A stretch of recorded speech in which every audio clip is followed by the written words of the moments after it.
యోమే భక్తా స్వమే గురు తం నిత్య మధురత్వాస్మి యథారూపాం సువచ్చలా అంటుంది సీతమ్మ. నేను పరమేశ్వరుడికి నైవేద్యం పెట్టాలి అంటే, పరమేశ్వరుడు తినడం నేను చూడాలి అంటే, నేను ఎంతో ధ్యానంతో పూజ చేస్తే భగవంతుడు నేనిచ్చిన పదార్థాన్ని తింటున్నట్టుగా నాకు కనపడితే నేను ధన్యుణ్ణి. భార్యకి అదృష్టం ఏంటంటే ఓ పలహారం చేసి పట్టుకొచ్చి భర్తకు పెడితే భర్త ఆ పలహారాన్ని తింటే సాక్షాత్ పరమేశ్వరుడు తిన్నట్టే. అందుకే ఆడవారికి పూజ లేదు. ఆడవారికి పూజ లేకుండా ఉండడానికి కారణం అదే. ధర్మశాస్త్రంలో వాళ్ళు పూజా మందిరంలోకి వెళ్ళి నిత్య పూజ చెయ్యరు. వాళ్ళకి అసలు యథార్థానికి అలా చెయ్యవలసిన అవసరం లేదు శాస్త్రంలో. ఎవరు చేస్తారంటే పురుషుడే చేస్తాడు. ఎందుకని అంటే ఆయన చెప్పుకోవాలి, ధర్మపత్ని సమేతస్య, నా భార్య నా బిడ్డలు సహకుటుంబస్య క్షేమస్థైర్య విజయ అభయ ఆయురారోగ్య ఐశ్వర్యాభివృద్ధ్యర్థం అని యజమాని చెప్తాడు, భార్య చెప్పదు. ఆయన పూజ చేస్తే ఆయన పూజకి కావలసినట్లుగా పూజగా ఆవిడ తెలుస్తుంది.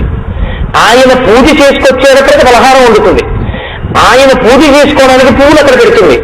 ఆయన పట్టుకోవడానికి మడిపెంచి పెడుతుంది. ఆయనకి మడి నీళ్లు పెడుతుంది. అందుకని ఆయన పూజ చేస్తే అందులో సగం ఫలితం భార్య తెలుపుతుంది. ఇప్పుడు ఆవిడ మళ్ళీ భగవన్నామని చెప్పిందనుకోండి, అందులో సగం భర్తకి వేరు. భర్తకి కావలసినవన్నీ పెట్టి మిగిలిన సమయంలో భగవన్నామని చెప్పింది, అందుకని ఆ ఫలితం ఆవిడికే, భర్తకి వేరుగా.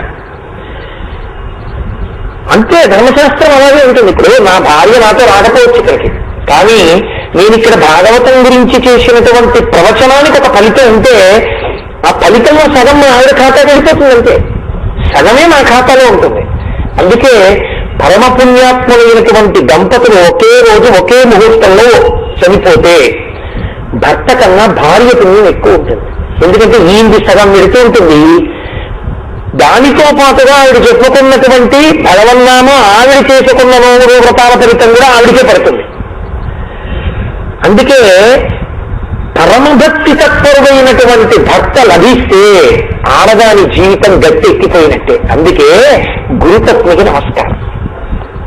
గురువు గారంటే ఏదైనా ఉపకారం చేశాడు, గురుపత్నికి ఎందుకు? ఆవిడేం చేసింది? ఆవిడేమైనా ఉపన్యాసం చెప్పిందా? ఆవిడేమైనా మంత్రోపదేశం ఇచ్చిందా? ఆవిడేమైనా మీకు ఉపకారం చేసి సలహా చెప్తుందా? ఆధ్యాత్మికంగా ఏదీ ఉండదు. మరి ఎందుకు అంటే అసలు ఈ గురువు గారు ఆవిడ అలా ఉండబట్టి ఉన్నాడు. ఈయన్ని కంటికి రెప్పలా చూసుకుంటుంది కాబట్టి ఈయన చెప్పగలుగుతున్నాడు, ఈయన లోకాన్ని ఉద్ధరించగలుగుతున్నాడు. ఈయన పుణ్యంలో సగం ఆవిడ దగ్గరే ఉంది. అందుకని గురుపత్నికి గురువుతో సమానంగా నమస్కారం తప్ప ఆవిడికి ఎందుకంటే ఆయనకి ఒకరికి పెట్టరు, ఆవిడికి పెడతారు. అందుకే నోము చేసిన వ్రతం చేసిన ఫలితం ఇచ్చేటప్పుడు ఏం చేస్తారంటే భర్త పాదములకు నమస్కరించకుండా చేసినటువంటి వ్రతాలు నోము చెయ్యలేదని వేస్తారు ఖాతాలో. దీని మీద స్కాంద పురాణంలో ఒక ఆఖ్యానం ఉంది. ఒక భర్తకి ఇద్దరు భార్యలు ఉండేవారు. పెద్ద భార్య ఏం చేసినా భర్త కాళ్ళకి నమస్కారం పెట్టి చేసేది. రెండవ భార్య చాలా కష్టపడి పాపం నోములు వ్రతాలు చేసేది. చనిపోయారు ముగ్గురు. పెద్ద భార్య భర్తతో కలిసి స్వర్గానికి వెళ్ళిపోయింది, రెండవ భార్య నరకానికి వెళ్ళిపోయింది.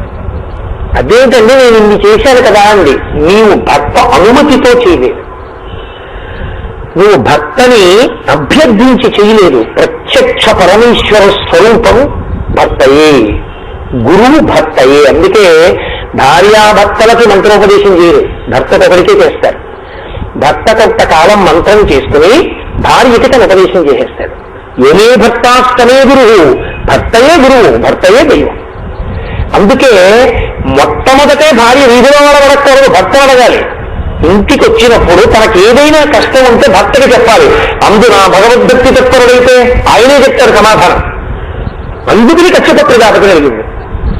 ఆయన తపస్సు సాలించి ఇంటికి వచ్చాడు. భర్తగా జపాద్యాదులు ఇచ్చింది, భోజనం పెట్టింది, చక్కగా అంతా శుశ్రూష చేసింది. ఆయన కూర్చున్నాడు, ఆవిడ కూర్చుంది. అదితి సంతోషంగా ఉన్నావా, తపస్సులో ఉన్నాను నాళ్ళు అన్నాడు. ఏడిచింది ఆవిడ. ఆయన గభాలను లేచి ఆవిడ చెక్కిళ్ళు పెట్టుకుని కన్నులు తుడిచి కొన్ని మాటలు అడిగారు, ఎందుకు ఏడుస్తున్నావు అని. గృహస్థాశ్రమ జీవనంలో ఉండవలసిన ధర్మము లోపించిందా అని. ఇది అడగవలసిన మాట. ఇంటికి వచ్చిన అతిథులకి కాస్త ఏమైనా ఓ పదార్థం ఇవ్వడమో, కాసిన పాలు ఇవ్వడమో, ఓ పండు ఇవ్వడమో, ఓ మంచినీళ్ళు ఇవ్వడమో, ఓ సేవ చేయడంలోనో లోపం చెందారా? నీ కొడుకులు నీ మాట వినలేదా? దేవాలయాల్లో అర్చనలు జరగట్లేదా? ఎందుకు ఏడుస్తున్నావు అని అడిగాడు. ఆవిడంది, నేను ఎందుకు ఏడవట్లేదు, నా కొడుకు ఇంద్రుడు, మీ రెండవ భార్య అయిన దితి కొడుకు బలిచక్రవర్తి. ఆ బలిచక్రవర్తి ఇంద్రుడిని ఓడించాడు. అమరావతి విడిచిపెట్టి వెళ్ళిపోయాడు ఇవాళ ఇంద్రుడు ఎన్ని కష్టాలు పడుతున్నాడో తెలుసా అని. ఎన్ని ధర్మాలుంటాయండి ఒక పురాణం చెప్తే. కొడుకు గురించి చెప్పలేదు, కోడలి గురించి చెప్పింది మొదటి మాట. ఎందుకంటే ఒక కోడలి జీవితంలో చాలా బాధాకరమైన రోజు ఎప్పుడు అని అడిగారు. మామగారు మరణించిన రోజే అని నిర్ణయం చేసింది శాస్త్రం. ఎందుచేత అంటే కోడల్ని అంత నెత్తి మీద పెట్టుకుని చూసుకుంటాట మామగారు. ఎక్కడో పుట్టిన పిల్ల వంశం పేరు మార్చుకుంది, ఇంటి పేరు మార్చుకుంది. ముక్కు మొహం తెలియని నా కొడుకు చిటికిన వేలు పట్టుకుని నా ఇంటికి వచ్చింది. తన కడుపున పుట్టిన బిడ్డ నా వంశాంతరంగా ఇచ్చి నా వంశాభివృద్ధి చేసింది. అటువంటి పిల్ల, ఆ పిల్ల కన్నుల నీరు రాకూడదని మామగారు నెత్తి మీద పెట్టుకు చూసుకుంటాట. కోడలంటే మామగారికి నెత్తి మీద దేవత. శ్రీరామాయణంలో దశరథ చక్రవర్తి చనిపోతే రామచంద్రమూర్తి అంటాడు, సీతామృతస్తే శ్వశుర. సీతాని మామగారు చచ్చిపోయాడన్నాడు. మా నాన్నగారు పోయారన్నావా, నీ మామగారు చచ్చిపోయారన్నారా అంటే తనకి తండ్రి చనిపోయినా తండ్రిలా సేవించే లక్ష్మణుడు ఉన్నాడు. చిన్నవాడైనా యోగక్షేమాలు చూసేవాడు. మామగారు పోతే మామగారులా ఉండేవాడు. మీకు ఇంకొకడు లేడు. మామగారు మామగారే, అలా ఉండాలి కూడా. కనుక ఆవిడ బాధ చూడండి. ముందు కోడల గురించి చెప్పింది. మామగారు మీరు, అత్తగారు నేను, ఎన్ని ఇబ్బందులు పడుతుందో చూడండి ఆ పిల్ల. అందుకనండి, ఎండకన్నెరుగని ఇంద్రుని ఇల్లాలు పలుపంచలను జాలి పడిన నేడు, త్రిభువన సామ్రాజ్య విభవమ్మ కోల్పోయి దేవేంద్రు గడవుల తిరిగినేడు, కలివి గారాబు బిడ్డలు జయంతాదులు శబరార్ధకుల వెంట చనివి నేడు, అమరులకాధారమవు అమరావతి అసురుల కటపట్టయ్య నేడు, బలి జగముల నెల్ల బలిగిచునున్నాడు వాని విలువరాదు వాసమునకు, యాగభాగమెల్ల అతడు ఆహరించును కడగి దేవతల కొత్త కడియనీయుడు అంది. అది ధర్మం. ఒక ఇల్లాలు మాట్లాడడం అంటే అబ్బాయి గురించి మాట్లాడడం కాదు, కోడల గురించి మాట్లాడాలి అత్తగారు. కాబట్టి ఎండకన్నెరుగని ఇంద్రుని ఇల్లాలు పలుపంచలము జాలిపడిన నేడు. మన కొడుకు ఇంద్రుడు, మరి ఇల్లాలు కోడలండి. ఇవాళ ఎండకన్నెరుగని నా కోడలు ఎన్ని కష్టాలు పడుతోందో అరణ్యంలో. ఇంద్రుడు ఆ స్వర్గ వైభవాన్నంతటి కోల్పోయి అడవులలో ఇరుగులు పడుతున్నాడు. అసలు పుట్టుకతో ఆగర్భ శ్రీమంతులు ఇంద్రుడి కొడుకు జయంతాదులు. వాళ్ళు ఎక్కడో అడవిలో బోయవాళ్లతో ఆడుకుంటున్నారు. ఇవాళ జయంతాదులు శబరార్ధకుల వెంట సనివి నీడు, అమరులకు ఆధారము అమరావతి అసురులకు అటపట్టయ్య నీడు. దేవతలకి ఆలవాలమైనటువంటిది, దేవతలకి ఆధారమైనటువంటి స్వర్గములకు రాజధాని అయిన అమరావతి ఇవాళ రాక్షసుల యొక్క ఆక్రమణలో ఉంది. యుద్ధం చేసినా యాగం చేసినా ఇంద్రాయ స్వాహ అని ఇంద్రుడికి హవిస్సిస్తారు. ఇవాళ బలిచక్రవర్తి ఇంద్రుడికి హవిస్సుని ఇవ్వనివ్వట్లేదు. ఆ పదవి తానాక్రమించాడు కాబట్టి హవిస్సు తను తినేస్తున్నాడు. ఇంద్రుడు చిక్కిపోయాడు. కొడుక్కి అన్నం కూడా లేదండి. అన్నీ కశ్యప ప్రజాపతి అన్నాడు. ఆయన బ్రహ్మజ్ఞాని, మహానుభావుడు. ఎవరికి కొడుకు అదితి, ఎవరు తండ్రి, ఎవరు కొడుకు, ఎవరిని ఉద్ధరిస్తారు, ఎవరిని గౌరవిస్తారు, ఎవరిని రక్షిస్తారు. ఎవరిని రక్షించినా ఆ రక్షణ ఈశ్వర రూపంలోనే ఉంటుంది. భగవంతుడు రక్షించాలి. నాకు చెప్తానే, ఈశ్వరుడికి చెప్పకపోయే విషయం ఆయన రక్షించడా? భగవంతుం పరమం జనార్దనం సర్వేశ్వరం జగదీశ్వరం ఆయనకి చెప్పవమ్మా. ఆయనకి చెప్తే ఆయన కాని అనుగ్రహించాడా? నీకకు ఇష్టార్థములెల్లనిచ్చు అఖిలార్థాం వ్యాప్తి చేకూరుడిని భగవత్ సేవల పొందరాదు బహు సౌభాగ్యంబులంత్రేసి. ఎర్రసిరాతో రాసి పెట్టుకోవలసినటువంటి మాట ఆ పద్యం. భగవంతుం పరమం జనార్దనం సర్వేషు జగదీశ్వరం శ్రీహరి సేవ చేయమతను సంతుష్టి నింపంది నీకవు ఇష్టార్థములెల్లనిచ్చు. మహానుభావుడు, రక్షకుడు, స్థితికారుడు, శ్రీ మహావిష్ణుడు, శ్రీహరి, శ్రీమన్నారాయణుడు, అతన్ని సేవించవమ్మా. ఆయనని సేవించావా నీ మనసులో ఉన్న కోరికలన్నిటినీ తెచ్చేస్తాడు. నీకవు ఇష్టార్థములెల్లనిచ్చు, అఖిలార్థావ్యాప్తి చేకూరుడి, నీకున్న కోరికలన్నీ తీరిపోతాయి అని భగవత్ సేవల పొందరాజు బహు సౌభాగ్యంబులను ప్రేయసి. భగవంతుని సేవ వలన పొందలేని సౌభాగ్యాలు ఉంటాయా? ఏవైనా పొందొచ్చు. ఆవిడండి, అయితే నేను భగవంతుణ్ణి సేవిస్తాను, నాకేదైనా నోము కానీ వ్రతం కానీ చెప్పండి. ఆయన త్రయోదక్షణము అని ఒక వ్రతాన్ని ఉపదేశం చేశాడు. పాల్గొన మాసంలో 12 రోజుల పాటు నువ్వు ఈ వ్రతాన్ని చెయ్యాలని ఆ వ్రత విధానాన్నంతటి చెప్పాడు. చెప్తాడు, తప్పకుండా చేస్తానని 12 రోజుల పాటు నియమనిష్టలతో ఆ వ్రతాన్ని ఎలా చెయ్యాలో అలా చేశాడు. చేస్తే శ్రీమన్నారాయణుడు కంటి ముందు ప్రత్యక్షం అయ్యాడు. చేసిన భక్తితో కూడిన కర్మాచరణకు పరమేశ్వరుడు ఎదురుగుండా ప్రత్యక్షం అవ్వవలసిందే. అందుకు వచ్చాడు శ్రీ మహావిష్ణువు. వస్తే ఆవిడ కళ్ళు విప్పి చూసింది. ఇలా ఆయన్ని చూసింది వెంటనే కోరిన అవలేదు పోతమయ్యారు. అసలు ఎందుకు తపస్సు చేసిందో మర్చిపోయి అసలు ఒక అద్భుతమైన పద్యం వేశారు పోతన గారు అక్కడ. చూపుల శ్రీపతి రూపము నాపోవక త్రావి త్రావి హర్షోత్కతై వాపుచ్చి మందమధురాలాపంబుల పొగడరజితి లక్ష్మీనాథున్ అన్నారు. త్రాగడము అంటే నోటితో తాగాలి, కానీ అదితి శ్రీ మహావిష్ణువు యొక్క రూపాన్ని నోటితో తాగలేదు, కళ్ళతో తాగింది. అంటే ఒక్కొక్కసారి ఒక్కొక్క ఇంద్రియం చెయ్యవలసిన పని ఇంకొక ఇంద్రియం చేసేస్తుంది. చూపుల శ్రీపతి రూపము నాపోవక త్రావి త్రావి. ఆనందనిలయంలోకి వెళ్ళి వెంకటేశ్వర స్వామి వారి ముందు 10 నిమిషాలు నిల్చోబెట్టి హారతి ఇచ్చారనుకోండి, అప్పుడు ఇంకేమైనా గుర్తొస్తాయా?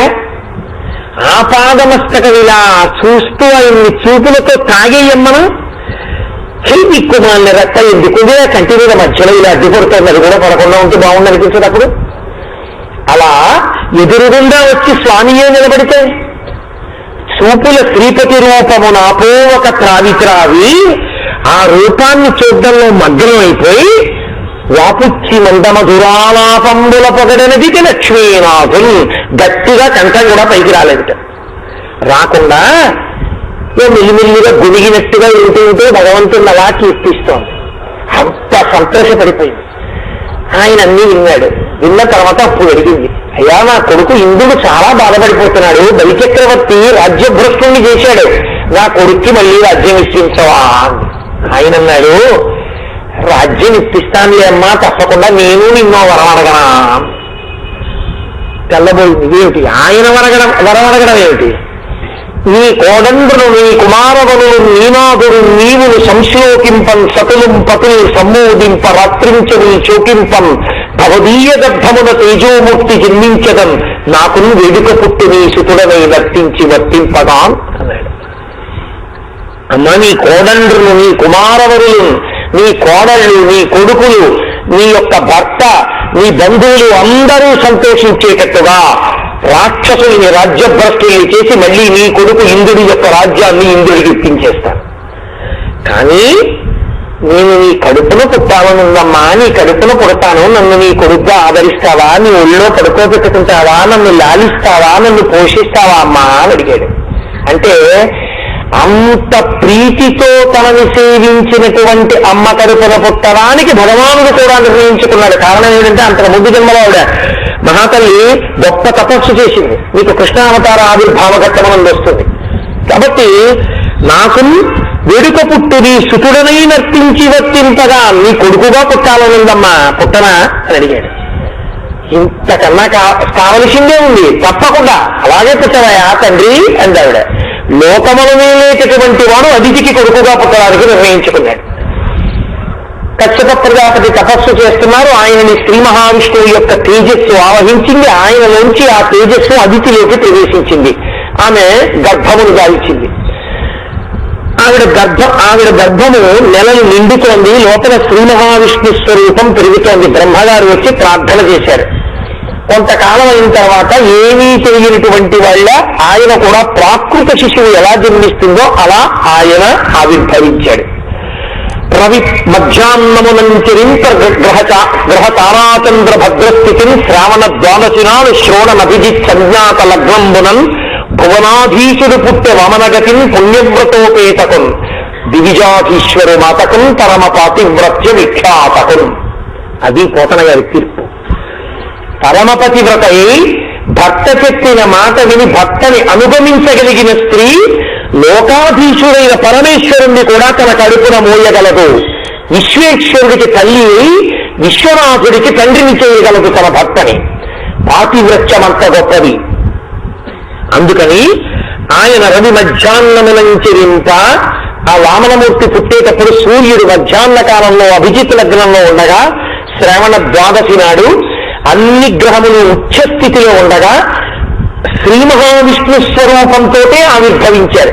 సకలిక చక్రం సకిరీట కుండలం సపీత వస్త్రం సరసీరువేక్షణం సహారవక్ష స్థలశోభికోస్తుమం నమామి విష్ణుం శిరసా చతుర్భుజం అని 4 భుజములు శంఖ చక్ర గదా పద్మములు పట్టుకుని పీతాంబరం కట్టుకుని మెడలో కౌస్తుభం అని ప్రకాశిస్తూ ఉండగా వైజయంతిమాల మెడలో ఉండగా ఆ మెడలో ఉన్నటువంటి పుష్పహారములందున్నటువంటి పువ్వులలోని మకరందములు తాగడానికి రొద చేస్తున్నటువంటి తుమ్మిదల గుంపులతో కూడుకున్నటువంటి పుష్పహారమును మెడయందు ప్రకాశిస్తున్న వాడై స్వామి ఆవిర్భవించారు.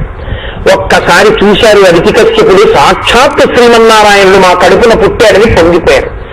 ఆ రూపాన్ని ఉపసంహారం చేసి వెంటనే ఉపనయనం చేసుకోవడానికి యోగ్యమైనటువంటి వయసు ఉన్నటువంటి పిల్లవాడిలా మారిపోయారు. అంటే గర్భాష్టమమునందు ఉపనయనం చెయ్యాలి. గర్భాష్టమము అంటే పిల్లవాడికి 8 ఏళ్ళు వచ్చాక కాదు, పిల్లవాడికి 7 సంవత్సరముల 2 మాసములకు చెయ్యాలి. అంటే 10 నెలల అమ్మ కడుపులో ఉన్నాడుగా, కాబట్టి అక్కడ 7 సంవత్సరముల 3 నెలలకు ఉపనయనం చెయ్యాలి. చేస్తే యోగ్యమైన కాలము గర్భాష్టమ అంటారు. అమ్మ కడుపులో పడిన వ్యాధిగా లెక్క కట్టి ఉపనయనం చేయాలి. కాబట్టి ఇప్పుడు కశ్యప ప్రజాపతి కొడుకుగా ఉన్నాడు కాబట్టి బ్రాహ్మణవతుడు, కాబట్టి అదే అన్వయం అవుతుంది. ఇప్పుడు గర్భాష్టమానికి ఉపనయనం చేయాలి. ఉపనయనం చేయవలసినంత వయసున్న పిల్లవాడిగా మారిపోయాడు. వామనమూర్తి పుట్టి బ్రహ్మచారి. చూసింది అదితి, చూసి బాల్య క్రీడలు, ఏదో తల్లి పాలివ్వడం, తిరిగి పెద్దవాడడం, కృష్ణ భగవానుడి యొక్క లీలలో మీరు ఎవరైనా ఇంద్రుగాని రాబో 3 రోజుల్లో అన్ని లీలలు అవి ఉండవు. వామనమూర్తికి పుడుతూనే ఉపనయనానికి యోగ్యమైన వయసులో ఉన్నటువంటి పిల్లవాడిగా మారిపోయాడు. మారిపోగానే పొంగిపోయింది అదితి. అమ్మకి ఉపనయనం చేయడం అంటే మరీ సంతోషం. ఎందుకంటే అమ్మయే మొట్టమొదటి వారికి 2 అధికారములను ఇస్తుంది. ఒకటి కౌపీనం ఇస్తుంది. కౌపీనం అంటే గోచీ పోసి కట్టుకోవడం. గోచీ పోసి కట్టుకుని కుర్చీళ్లు పెట్టుకుని వెనకకి దోపుకుంటే తప్ప యజ్ఞోపవీతం మెడలో ఉన్నవాడు అలా కట్టుకోకుండా పూజ చేస్తే దిగంబరంగా పూజ చేసినట్టు వేస్తారు ఖాతాలో. అందుకని అలాగే కట్టుకోవాలి. అలా కట్టుకుని ఉన్నాడు అంటే వైదికంగా ఉన్నాడు అని గుర్తు. లుంగీ పంచలా కట్టుకోవడాలు అవి కుదరదు, అలా కట్టుకోకూడదు. ప్రత్యేకించి యజ్ఞోపవీతం ఉన్నవాళ్ళు. కాబట్టి గోచీని అదితి ఇచ్చింది కర్మాధికారం. అందుకే మాతృభిక్ష అంటారు. అమ్మే మొట్టమొదటి భిక్ష పెడుతుంది. ఎందుకంటే గురుకుల వాసం అని ఉంటుంది. గురువు గారి దగ్గరికి వెళ్ళిపోతాడు. వెళ్ళిపోతే రుచి కోసం అన్నం తింటాడు, చదువు కోసం అన్నం తింటాడు. ఆవిడ గురుపత్ని పిలిచి నాయన వెళ్ళి భిక్షాన్నం తీసుకురండి అంటుంది. భిక్షాన్నం పట్టుకొచ్చి అక్కడ పెడితే ఆవిడ కలిపి అందరికీ గురుపత్ని తన చేత్తో అన్నం పెడుతుంది, తన బిడ్డలలా భావన చేసి. గురుపత్ని చేతి అన్నం తిని అందరూ కలిసి గురువు గారి దగ్గర చదువుకుంటారు. అది గురుకుల వాసంలో నియమం. కాబట్టి మొట్టమొదటి భిక్ష ఎవరు పెట్టాలి అంటే అమ్మే పెట్టాలి. అమ్మే కౌపీనం అంటే గోచీ పెట్టుకోవడానికి వస్త్రం ఇస్తుంది. బ్రహ్మచారి గోచీ పోసి పంచ కట్టుకోడు కాబట్టి గోచీ పెట్టుకుంటాడు. ఏక వస్త్ర గరోధం వీసికి కనకమాలయ అంటారు వాల్మీకి మహర్షి. అందులో పసుపులో ఉంచినటువంటి గోచీ ఇస్తే గోచీ పెట్టుకుని దర్భలతో కూడినటువంటి మొలత్రాలు కట్టుకుని చేతిలో దండం పట్టుకుని తిరుగుతూ ఉండాలి. ఎందుకంటే తేజస్సు రక్షింపబడడానికి. కాబట్టి ఇప్పుడు ఆవిడ పొంగిపోయింది. కొడుకు ఉపనయనం అంటే మహాముచ్చట కదా. కాబట్టి నన్ను కన్న తండ్రి నా పాలి దైవమా అని ఆ పుట్టినటువంటి వాడు ప్రాకృతమైనటువంటి పిల్లవాడు కాదు. మామూలుగా కడుపున పుట్టినటువంటి కొడుకు ఉపనయనం చేస్తుంది ఏ తల్లైనా. కానీ ఆయన పుట్టినవాడు మామూలు కొడుకు కాడు. లోకములను కన్న తండ్రి ఆవిడికి కూడా తండ్రి, ఆవిడికి కొడుకుగా వచ్చాడు. ఆయనకి ఉపనయనం చేస్తాడు. నిజంగా ఆయనకు ఉపనయనం ఉందా? పరమేశ్వరుడికి ఉపనయనం చేయగలిగినటువంటి మొనగాడు ఉంటారు ఆ లోకంలో. అదితికి చెందింది ఈ అధికారం. అదితి పాతివ్రత్యానికి, అదితి చేసినటువంటి వ్రతానికి కశ్యప ప్రజాపతికి పట్టింది భాగ్యం. మా అబ్బాయి అండి అని చెప్పి ఉపనయనంలో జంజం వేస్తున్నాడు. గాయత్రీ మంత్రం ఉపదేశం చేస్తానంటాడు, పీటల మీద కూర్చుంటానంటాడు. వీడు ఒట్టుమోని ఇద్దరి మధ్యలో శ్రీమన్నారాయణుడిని కూర్చోబెట్టుకున్నారు, చిన్న పిల్లవాడిని పంచశిఖలు పెట్టి. ఎంత అదృష్టం పట్టింది తండ్రికి అంటే, ఒక ఆడది తన పాతివ్రత్యం చేత పరమేశ్వరుణ్ణి తన కట్టుకున్న వారికి కొడుకుగా తీసుకొచ్చి కూర్చోబెట్టగలడు. ఇది కథకున్నటువంటి వైశిష్ట్యం. నన్ను కన్న తండ్రి నా పాలి దైవమా, నా తపప్పలంబ నా కుమార, నాదు చిన్నివడుగ నాకుల దీపక రాగదయ్య భాగ్యరాశివగుచు అని పిలిచింది. అందుకే నన్ను కన్న తండ్రి నా పాలి దైవమా, ఓ ఈశ్వరుడా నన్ను కన్న తండ్రి, నన్ను కన్న తండ్రి నా పాలి దైవమా, నా తపప్పలంబ నా కుమార, నా తపస్సు యొక్క ఫలంగా నాకు కుమారుడుగా వచ్చినవాడా, రా రాగదయ్య వచ్చి వటువుగా కూర్చుని యజ్ఞోపవీత సంస్కారాన్ని పొంది, ఉపనయన సంస్కారాన్ని పొందండి. ఇప్పుడు పరమేశ్వరుడికే ఉపనయనం జరుగుతోంది అంటే ఎంత భాగ్యం. ఉపనయనం జరుగుతున్నప్పుడు వెళ్ళడం అంటే, ఉపనయనం జరుగుతున్నప్పుడు ఆశీర్వచనం చేయడం అంటే, ఉపనయనం జరుగుతున్నప్పుడు కానుక ఇవ్వడం అంటే జన్మ జన్మాంతర సౌభాగ్యం. కానీ మనం ఇచ్చేటటువంటి కానుక అతి హేయమైన ఇస్తాం. మనం బ్రహ్మచారికి ఎలా ఇవ్వకూడదో అలాగే ఇస్తాం. మనం బ్రహ్మచారికి భిక్ష వెయ్యాలి, అందుకే కాసిన బియ్యం పోస్తారు. వాడ భిక్షాటన చేసేది, నువ్వు ఆ భిక్షాటన చేసేది. నువ్వు ముందు భిక్షు అక్కడ. ఎందుకంటే వీడి ఇంటి నుంచి బియ్యం పట్టుకెళ్ళడు, వాళ్ళ ఇంట్లో బియ్యం వీడు పుచ్చిపోస్తాడు. ముందు వాళ్ళ ఇంట్లో భిక్షాటన నువ్వు చేసి ఆ బియ్యం వాడికి వస్తున్నావు. నీ బియ్యం ఏమి, నువ్వు ఎక్కడేసావు భిక్ష? డబ్బు వేస్తారు, బ్రహ్మచారికి డబ్బా వేస్తారు శాస్త్రంలో. బ్రహ్మచారికి బంగారం గురిస్తా పెడతారు, బ్రహ్మచారికి తీసుకెళ్లి కానుకలా ఇస్తారు. శాస్త్రం తెలిసిన్నవాడివైతే బ్రహ్మచారికో గొడుగు ఇవ్వాలి, శాస్త్రం తెలిసిన్నవాడివైతే బ్రహ్మచారికో యజ్ఞోపవీతం ఇవ్వాలి. అవి ఇస్తే నువ్వు తరించిపోతావు. అంతేకాని ఏమి పడితే పట్టుకెళ్ళి బ్రహ్మచారికి ఇవ్వకూడదు. అందుకే బ్రహ్మచారిని సత్కరించడం అంటే దేవతలు కూడా పరిగెడతారు. అందుకే బ్రహ్మచారిగా సాక్షాత్ శ్రీ మహావిష్ణువు కూర్చున్నారు. అందుకే ఎవరో ఒకరికి ఇవ్వలేదు ఆ ఫలితం. అతిథి తల్లి కాబట్టి కౌపీనం తీసుకొచ్చి ఇచ్చింది, గోచి ఇచ్చింది పెట్టుకోమని. మహానుభావుడు బృహస్పతి దేవగురువు కాబట్టి ఆయన పట్టుకొచ్చి యజ్ఞోపవీతం ఇచ్చాడు, జంఘం ఇచ్చాడు. సూర్య భగవానుడు ఛత్రం ఇచ్చాడు, గొడుగు. ఎందుకంటే గొడుగు వేసుకుని వెడుతూ ఉంటారు బ్రహ్మచారి, శరీరం దెబ్బ తినకుండా. సూర్య భగవానుడు వచ్చి గొడుగిచ్చాడు. అలాగే సరస్వతీదేవి వచ్చి ఆ జపమాల ఇచ్చింది. సాక్షాత్తు చతుర్ముఖ బ్రహ్మగారు వచ్చి కమండలం ఇచ్చారు. ఎందుకని ఇవి ఇవ్వాలి బ్రహ్మచారికి ఇచ్చేటప్పుడు? పురాణం చదువుతున్నామంటే, పురాణం వింటున్నామంటే నేర్చుకోవాలి. కమండలం ఎందుకు? రోజు సంధ్యావందనం చేయాలి, ఆచమనం చేయాలి. ఆచమనం చేసి సంధ్యావందనం చేయాలి కాబట్టి ఓ కమండలం ఇవ్వచ్చు వాడికి. కాబట్టి కమండలం ఇచ్చారు. అలాగే ఇప్పుడు భిక్ష పెట్టాలి. లోకములన్నింటినీ కాపాడి అన్నం పెట్టేటటువంటి శ్రీ మహావిష్ణువుకి భిక్ష పెట్టాలంటే ఎవరు పెట్టాలి? భిక్షాపాత్ర ఇవ్వాలి. ఎవరివ్వాలి? భిక్షాపాత్రికనిచ్చని భిక్షేషుడు వామనులకు అక్షయమనుకు సాక్షాత్కరించి పెట్టని భిక్షునకు భవాని పూర్ణ భిక్ష నరేంద్ర.